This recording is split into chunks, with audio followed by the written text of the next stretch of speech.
Hello everyone, thank you for the positive feedbacks you gave from the last video, both online and offline, and from the engagement from that first video, a lot of you actually raised concerns and questions around your lack of interest in the elections and in Nigeria as a whole. And from those things that people mentioned, you could actually see reasons and really feel like those points were really valid. And which is some of the things that we are going to highlight in this video. We're just going to highlight some of the concerns people raised and also look at,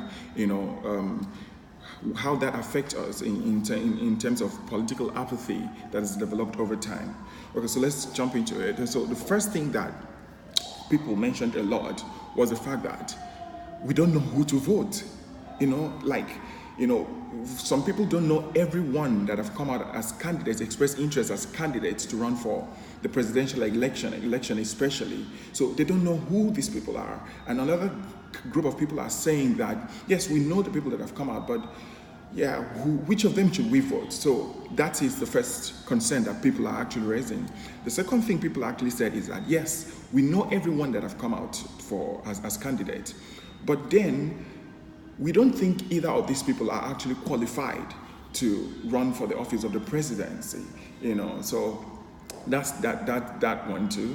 And then we have a third one people are raising, and then they are saying the difficulties and the challenges they face in acquiring their voters card. A lot of people are saying that it's very challenging, to get your voters card, and we are going to talk about that specifically in our next video around the possible suggestions on how you can go about it. And then one person did actually mention the problem with our political parties in Nigeria, and the person said that the political parties in Nigeria don't seem to have any ideologies. What do they stand for? They don't have an image or something that they stand for and represent that, people can easily see and relate with and, want to be a part of whatever they are doing. And so that one is also a concern.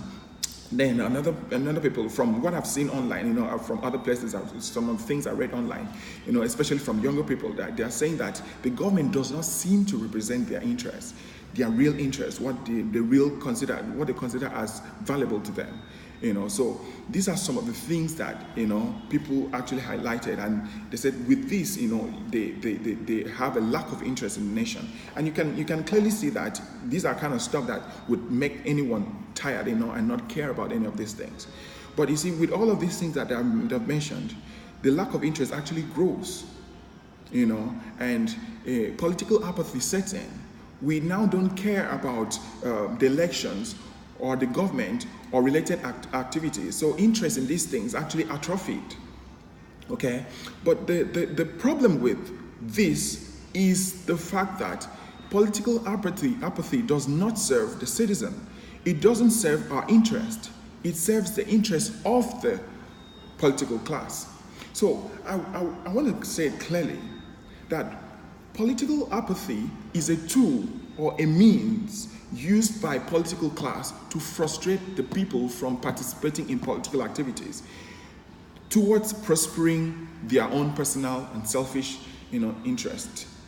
So they are doing these things. They're making all of these things challenging, putting all of these barriers, and so that you'll find it difficult to get your voter's card and not, vote and not be interested in the politics of the nation and not be a part of it, and so that they can have their way, in taking decisions that they like, doing what sorts that they like.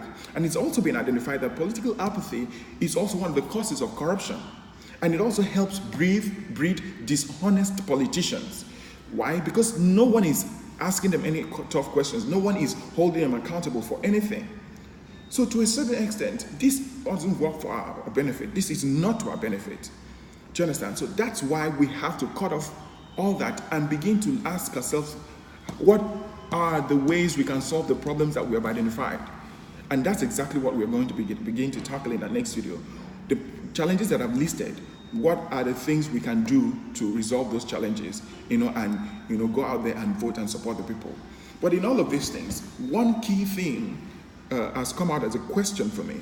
How can we find a person, an advocate of the common interest of the people, and support and vote for this person come election in 2019? What are your suggestions?